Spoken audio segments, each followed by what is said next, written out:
Sir, ask ko lang po yung hierarchy of management po dito sa PBM. The head is a director or agency head is Director Tito G. Cruz.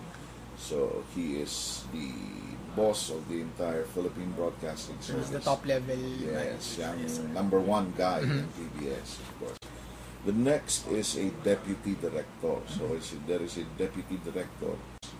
So he is the number 2 guy. Okay. So next to them, there are 8 divisions. We call the units divisions. So these are headed by the various division chiefs. And each station has its own station manager, programming supervisor, announcers, and we look after the station. We supervise the operations of the station and make sure that all programs go well. They are aired in coordination with the engineering department.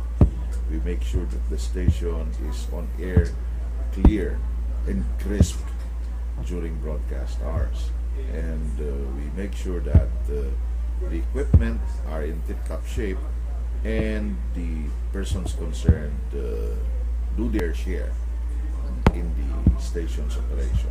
So medyo ilang years na din po yung experience niya as a leader? Probably about 15 years. So for 15 years, sir. Sir, ano yung masasabi niya, sir, na training kailangan for being a good leader? Well, there are certain skills that you need to possess.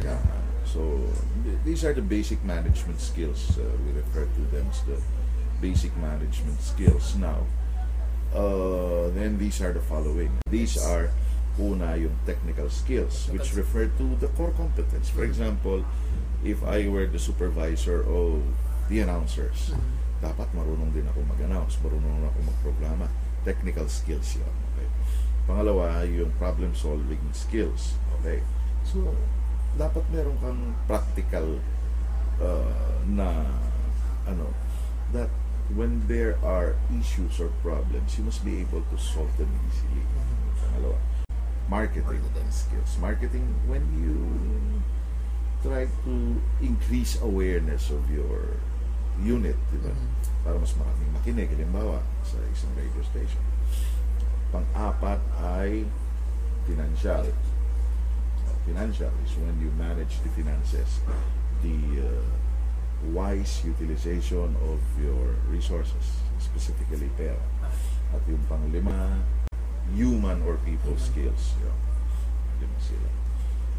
So sir, in your 15 years, na-pick up nyo lang po ba? Or when you were starting out, there was someone na siyempre merong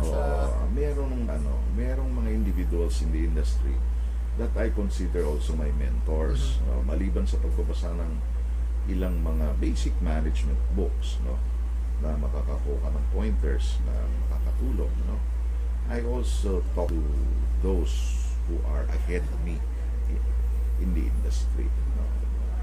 I consult them whenever I have tough decisions to make. Kasi sila yung nakakaalam ng kultura at ng galaw sa industriya. Okay. What tips could you give? Ang ano lang nun is consider each day as a learning experience. Kasi dito sa trabahong ito, hindi po pwedeng nagde-decide ka palagi mag-isa. Ang ano ngayon is you have to consult everybody. You keep an open mind to the situations around you. Be receptive of change. So before you come up with a final decision, make sure that you try to hear the opinions of those you supervise. For all you know, the right decisions and the right answers may come from them. But at the end of the day, you will have to decide.